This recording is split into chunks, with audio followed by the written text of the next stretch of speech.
नमस्कार। स्वागत है आप सभी का H S Bhardwaj YouTube channel पर।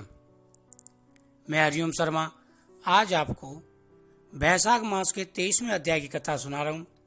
कथा को पूरा सुनें। सुतदेव ऋषि कहने लगे कि हे राजन, इस प्रकार शंख ब्राह्मण ने कहा कि मैंने तुम्हारे पूर्व जन्म की संपूर्ण कथा सुना दी। अब तुम्हारी कोई और गुप्त इच्छा हो वह भी पूछ लो। तेरा चित्त शुद्ध हो गया है। व्याघ्र कहने लगा कि महात्मन, भगवान विष्णु कैसे हैं, उनको कैसे जाना जा सकता है, और वैशाख धर्म क्या है जिसके करने से भगवान प्रसन्न होते हैं। व्याघ्र के इस प्रकार पूछने पर मुनि कहने लगे, सर्वशक्तिमान निर्गुण स्वरूप, विश्व सच्चिदानंद स्वरूप और संपूर्ण चराचर के स्वामी अनंत स्वामी, अब मैं उनके लक्षण बताता हूं, जिससे उत्पत्ति, स्थिति, संहार, आवृत्ति, नियम, प्रकाश, बंध और मोक्ष होते हैं। पंडित लोग उन्हीं ब्रह्मा को विष्णु कहते हैं। ब्रह्मादिक देवता सब उन्हीं की आज्ञा का पालन करते हैं। इतनी कथा सुनकर व्याघ्र कहने लगा कि हे ऋषि, प्राण सर्वश्रेष्ठ क्यों माने जाते हैं, यह बात मेरी समझ में नहीं आई। तब शंख कहने लगे कि हे व्याघ्र, प्राचीन समय में नारायण भगवान कमल योनि में ब्रह्मादिक देवताओं की रचना करके कहने लगे कि मैं ब्रह्मा को तुम्हारा राजा बनाऊंगा, और जो कोई तुम में श्रेष्ठ हो उसी को तुम युवराज बनाओ। सब देवताओं ने यह बात सुनी तो आपस में युवराज बनाने के लिए सब विवाद करने लगे, और जब कुछ निर्णय न हुआ तो फिर भगवान को जाकर कहने लगे,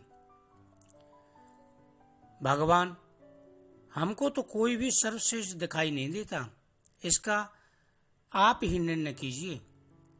भगवान ने हंसकर कहा कि मेरे विराट रूप में जिसके निकलने से शरीर गिर पड़े और फिर प्रवेश करने से शरीर खड़े हो जाए, वही सर्वश्रेष्ठ है। तब जयंत भगवान के पैरों से निकल गया तो वह शरीर पंगु हो गया, परंतु गिरा नहीं। इसी तरह गुप्तेंद्रियों ने दक्ष से निकल जाने से शंट कहा गया, हाथों में से इंद्र के निकल जाने से हस्तहीन कहा गया, नेत्रों में से सूर्य के निकल जाने से बहरा नेत्रहीन कहा गया, जिह्वा से वरुण निकल जाने से अर्चक्ष्य, और मन को चेतन करने वाले रुद्र के निकल जाने से तो जड़ कहने लगा। परंतु देह से देह गिरी नहीं, वरन पूर्ववत सब कार्य करते रहे, मगर फिर प्राणों के निकलते ही देह गिर गई और उनको भूत कहने लगे। तब सब देवता आपस में विस्मय करके कहने लगे कि हम में से तो कोई इस देह को उठाने में समर्थ होगा, वही सर्वश्रेष्ठ एवं युवराज होगा। सबसे प्रथम जयंत ने पैरों में प्रवेश किया तो पंगुपन को हट गया, परंतु शरीर उठा नहीं। दक्ष गुहेंद्रियों द्वारा प्रवेश किया, इंद्र हाथों में प्रवेश किया, सूर्य नेत्रों में, अग्नि वाणी द्वारा, रुद्र मन के द्वारा प्रविष्ट होने पर भी देह उठी नहीं। सबसे अंतिम प्राणों के प्रतिष्ठ होते ही शरीर उठकर खड़ा हो गया। इस कारण प्राण सर्वश्रेष्ठ और युवराज बनाया गया। तब प्राण के सम्मान के लिए सब सामवेद का गान करने लगे। इसलिए स्थावर और जंगात्मक के लिए यह सृष्टि प्राणात्मक है।